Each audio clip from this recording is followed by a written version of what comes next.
ஆத்ம வணக்கம். நான் உங்கள் ஏஎல்பி ஜோதிடர் ஸ்ரீனிவாசன் வருஷனாரு.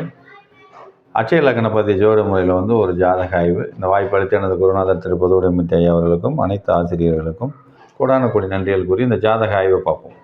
இந்த ஜாதகர் பார்த்திங்கன்னா ஒரு ஆணோட ஜாதகம். இவங்களுக்கு கேள்வி என்னென்னா, விவாகரத்து எப்போது, 2ஆம் தார யோகம் எனக்கு உண்டா, நான் திருமணம் எப்போது செய்யலாம் 2ஆம் தாரம் அப்படின்றது அவங்களோட கேள்வி. சரிங்களா? இது இப்போ வழக்கில் இருக்குது. அதாவது விவாகரத்து கோர்ட்டில் இருக்குது. சரிங்களா? அது எப்போ முடியும், என்ன அப்படின்றது இவங்களோட கேள்வி. சரி, இவங்களோட ஜாதகத்தை ஆய்வு பார்க்கலாமா? இவங்களோட ஜென்ம லக்னம்னு பார்த்திங்கன்னா விருச்சிக லக்னம். தற்போது போயிட்டுக்கூடிய அட்சய லக்னமானது மீன லக்னம். சரிங்களா? ரேவதி 1ஆம் பாதம் போகுது. சரி, இப்போது லக்னாதிபதி யாருன்னா குரு பகவான் எங்கே இருக்கார்? 10ஆம் இடத்துல இருக்கலாமா, இருக்கக்கூடாது? இந்த ஜாதகர் ஒரு 10 வருட காலங்களும் ஒரு ப்ரெஷரோடையும் பிரச்சனையோடு இருப்பாரா அப்படின்னா, இந்த லக்னம் ஆரம்பிச்சதுலேருந்தே அவருக்கு பிரச்சனை உண்டு அப்படின்னு சொல்லலாம். சரிங்களா? சரி, நட்சத்திரம்னா ரேவதி 1ஆம் பாதம். புதன் பகவான் எங்கே? 2ஆம் இடத்துல இருக்கலாமா? இருக்கலாம். ஆனால் கேள்வி என்னென்னா, விவாகரத்துன்றதுனால இந்த புதன் பகவான் இங்கே இருக்கிறது பிரச்சனையானா நிச்சயமாக பிரச்சனை தான். ஏன்னு கேட்டால், இந்த மனைவிக்கு, இவரோட மனைவிக்கு அது 8ஆம் இடமா வந்துடுது. இவர் மனைவியோட லக்னாதிபதியும் புதனாக வந்துடுறார். இந்த மனைவியோட லக்னாதிபதியும் புதனு, இவங்களோட நட்சத்திராதிபதியும் புதனு, இவங்க எல்லாம் 2 பேருமே சேர்ந்து இங்கே 8ஆம் இடத்துல, ஏஎல்பிக்கு 2ஆம் இடத்துல இந்த மனைவிக்கு 8ஆம் இடத்துல அமர்ந்திருப்பது ஒரு தொல்லையை கொடுத்துருக்குமானா நிச்சயமாக கொடுக்கும். ஏன்னா இவங்களோட பேச்சு இந்த மனைவிக்கு பிரச்சனையாகிறதுக்கான பலன்களை கொடுத்துரும் அப்படின்னு சொல்லலாம். அது மட்டும் இல்லாமல் உங்கள்கிட்ட நான் சொன்னோம் இல்லையா, அதாவது குருவும் புதனும் சேர்ந்தால் சொல் புத்தி சுய புத்தி ரெண்டுக்கும் கொஞ்சம் முரண்பாடாக தான் இருக்கும் அப்படின்னு நம்ம சொல்லிட்டோம். ஏன்னா இவரோட ஏஎல்பி லக்னாதிபதி குரு, இந்த அம்மாவோட லக்னாதிபதி யாருன்னா புதன். சரிங்களா? அவங்க எங்கே? இந்த அம்மாவுக்கு 8ஆம் இடத்துல அமர்ந்திருப்பது ஒரு பிரச்சனையானா நிச்சயமாக பிரச்சனை. ஆனால் இந்த அம்மாவுக்கு மட்டும் அவர் புதன் அதிபதி கிடையாது. இந்த ஜாதகருக்கு தாய்க்கான அதிபதியும் புதன் தான். தாய்க்கான அதிபதியும் புதன். அவர் எங்கே உட்காந்துருக்காங்கன்னா, இந்த மனைவிக்கு 8ஆம் இடத்துல, ஜாதகருக்கு 2ஆம் இடத்துல. அப்போ இந்த ஜாதகருக்கு தான் இது பிரச்சனையாக இருக்குது. அதாவது இந்த மனைவிக்கு தான் பிரச்சனையாக இருக்கே ஒழிய, இவங்க அம்மாவுக்கு அது 11ஆம் இடமா தான் வருது, நல்லா வந்துடுது. ஆனால் இந்த மனைவிக்கு இது 10ஆம் இடத்தோட அதிபதி போய் 8ன்னும் போது, இப்போ 10ன்றது என்னது? ஒரு அழுத்தம். இந்த அம்மாவுக்கும், அதாவது இந்த இவரோட மனைவிக்கும் இந்த மாமியார், இவங்களோட மாமியார், இந்த ஜாதகோட அம்மா பிரச்சனையாக இருந்திருப்பாங்களான்னா நிச்சயமாக ஒரு ப்ரெஷரை கொடுத்துருக்கக்கூடிய வாய்ப்பு அப்படின்றத நம்ம சொல்லிட்டோம். சரி, நம்ம வழக்குக்கு போயிடுவோம். வழக்கு அப்படின்னாலே இந்த ஜாதகருக்கு 8ஆம் இடம். சரிங்களா? வழக்குன்னா ஜாதகருக்கு 8ஆம் இடம். 8ஆம் இடத்தோட அதிபதி யார்? சுக்கிர பகவான். அவர் எங்கே? இந்த 8க்கு 8ல், ஏஎல்பிக்கு 3ல் 8க்கு 8ல் இருக்கலாமா? நிச்சயமாக இருக்கக்கூடாது. அப்போது இந்த வழக்கு இவங்களுக்கு சாதகமாக முடியுமா? இந்த 10 வருட காலங்களும் இவங்களுக்கு சாதகமான பலனை கொடுக்காது. இது ஒரு பிரச்சனையாகவே கொடுக்கும்.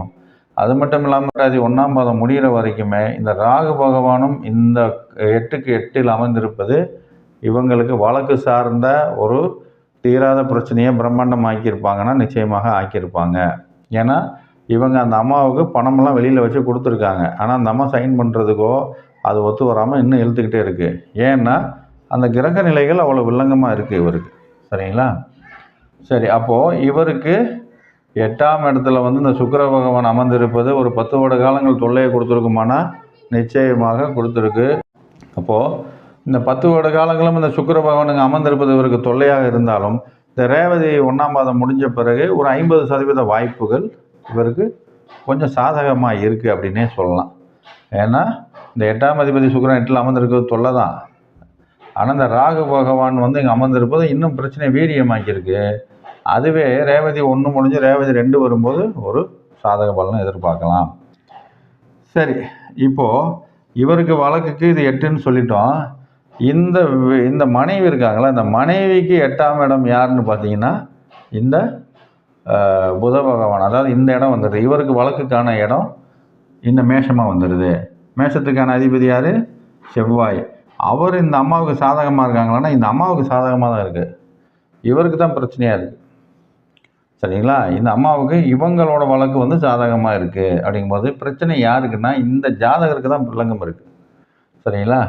சரி, ரேவதி 2 வரும்போது இந்த குரு பகவான் இங்கே அமர்ந்திருப்பது நல்லா பாருங்கள். இந்த குரு பகவான் இங்கே அமர்ந்திருப்பது வந்து இந்த ஜாதகருக்கு பிரச்சனை தான். வழக்கு சார்ந்த பிரச்சனை இருக்குமானா அவருக்கு ஒரு ப்ரெஷர் இருக்கும். ஆனால் இந்த குரு பகவான் வந்து இவரோட வழக்குக்கான இவர் வழக்குன்றது என்ன சொல்கிறோம் 8 சரிங்களா.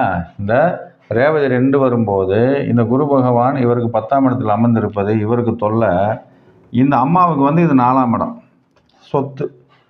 அப்போது இந்த பிரச்சனை எங்கே முடியும்னா இன்னுமே அந்த அம்மா எதிர்பார்க்குறாங்க இவங்களுக்கான கரெக்டான இன்னும் வந்து இவங்களுக்கான சொத்துக்களை கொடுத்துட்டா இவங்களுக்கு இந்த பிரச்சனை முடியும். ஆனால் இந்த ஜாதகருக்கு அது அழுத்தத்தை கொடுக்குமானா நிச்சயமாக கொடுக்கும் அப்படின்றத நம்ம சொல்ல முடியும் சரிங்களா. இது மாதிரி ஒரு ஆய்வு வந்து எப்போ நம்ம சொல்லிட்டோம் 18 டிசம்பர் 2024 அப்புறம் தான் இவருக்கு அந்த 50% வாய்ப்புகள் இருக்குது அப்படின்னு நம்ம சொல்லியிருக்கோம். 50% வாய்ப்பு இவருக்கு இந்த விவாகரத்து கிடைக்கிறதுக்கான வாய்ப்புகள் இருக்குது அப்படின்றத நம்ம சொல்லிட்டோம். சரி, இவருக்கு திருமணத்துக்கு பார்ப்போம். 2ஆம் திருமணம்ன்றது 11ஆம் இடம் சரிங்களா. 11ஆம் இடத்தோட அதிபதி யாருன்னா சனி பகவான். அவர் வந்து இந்த ஜாதகருக்கு 8ஆம் இடம். மறுபடியும் பிரச்சனையானா நிச்சயமாக பிரச்சனை. அந்த சனி பகவான் 3ஆம் பார்வை எங்கே பார்க்குறாங்க இந்த 11ஆம் இடத்துக்கு 12ஆம் இடத்தை பார்ப்பது ஒரு தொல்லையை கொடுத்துருமானா நிச்சயமாக கொடுத்துரும். அதனால் 2ஆம் தர யோகமும் கொஞ்சம் ரொம்ப கேர்ஃபுல்லாக தான் இருக்கணும். சாதகமான பலன்லாம் இல்லை சரிங்களா. சிறு சிறு தொல்லைகளோடு தான் இந்த பிரச்சனை இருக்குது அப்படின்றத நம்ம சொல்லிட்டோம் சரிங்களா. ஏன்னா இந்த சனி பகவான் இந்த 11ஆம் இடத்திற்கான சனி பகவான் எங்கே அமர்ந்திருக்காங்க இந்த ஜாதகருக்கு 8ஆம் இடத்துல வந்து 3ஆம் பார்வையாக இந்த 11ஆம் இடத்துக்கு 12ஆம் இடத்தை பார்ப்பது அந்த மறைவை கொடுத்துருமானா நிச்சயமாக அது கொடுக்கக்கூடிய ஒரு சூழல் அப்படின்னு நம்ம சொல்லிட்டோம் சரிங்களா. இது மாதிரி ஒரு துல்லிய ஆய்வுகளை வந்து வழக்கு முடிகிறதுக்கு வேணால் 18 டிசம்பர் 2024 அப்புறம் இன்னும் கொஞ்சம் நீங்கள் பேச்சுவார்த்தை பேசி இன்னும் கொஞ்சம் வெளியிலே வச்சு முடிச்சுக்கிறது இன்னும் உங்களுக்கு சாதக பலனை கொடுக்கும் அப்படின்றத நம்ம சொல்லிட்டோம். வெற்றியில் வழக்கு வந்து வெற்றி அடைஞ்சாலுமே வழக்கில் இவங்களுக்கு வெற்றி கிடையாது, அந்த பெண்ணுக்கு தான் வெற்றியாக அமையும். அந்த பொண்ணுக்கு தான் சாதக பலன்கள் நிறையா இருக்குது, இவருக்கு சாதக பலன்கள் இல்லை. ஒரு அழுத்தத்தோடு தான் இருக்கும்.